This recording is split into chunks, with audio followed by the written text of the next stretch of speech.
What's going on, guys? Let's keep the conversation going over being hired versus hiring.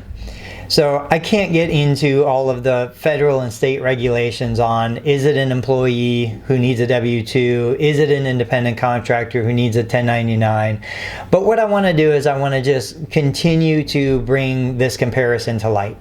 So if I'm going to hire a therapist who's going to function as a true 1099 employee, contract employee for my company, versus that therapist hiring me as a billing and marketing company. What are my liabilities? What are my pros, my cons? What's going on? So in both scenarios, I'm going to be doing the billing for that individual, whether they're a 1099 or whether they hire me as a billing company. In both scenarios, I'm going to be handling all of the back-end administrative stuff. I'm going to be calling the patient, I'm going to be collecting the patient's information, verifying insurance coverage, creating like estimates if the patient has an out-of-pocket or if the patient has a deductible, co-insurance, copay. All of that stuff is going to be handled by me in both situations. In both situations, I'm handling the marketing. I'm getting patient referrals. I'm getting the initial contact and then distributing those referrals to the appropriate therapist. I'm paying potentially for marketing, whether you're doing, brick and mortar, or you're doing Facebook, or you're doing Google ads, or whatever it is, referral pads, all of that stuff. So in my mind, as I look at this from a business owner perspective, I'm assuming all of those responsibilities. Now, the biggest difference between that therapist hiring me versus me hiring that therapist is the liability.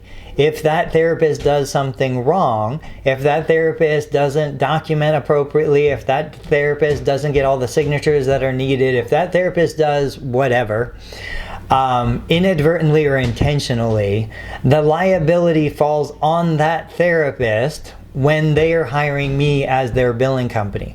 The liability falls on me when I'm hiring that therapist as an independent contractor. So even if that therapist might earn a bit more, I don't think they would earn much more as an independent contractor versus them hiring me and paying me a percentage of collections.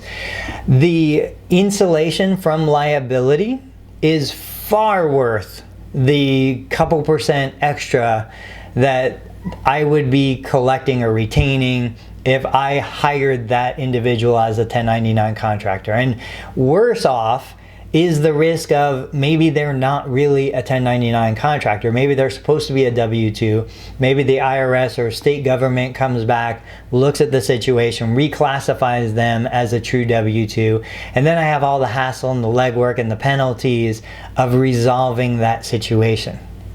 So you guys let me know what you think. Like I said, from my perspective, I'm not sure exactly what the distribution is from revenue and profit for a 1099 contractor to being hired to handle the back end. I can tell you that from my experience, a billing company, a straight billing company that's not bringing new patients into you, is going to be collecting somewhere around 5 to 8% of revenue.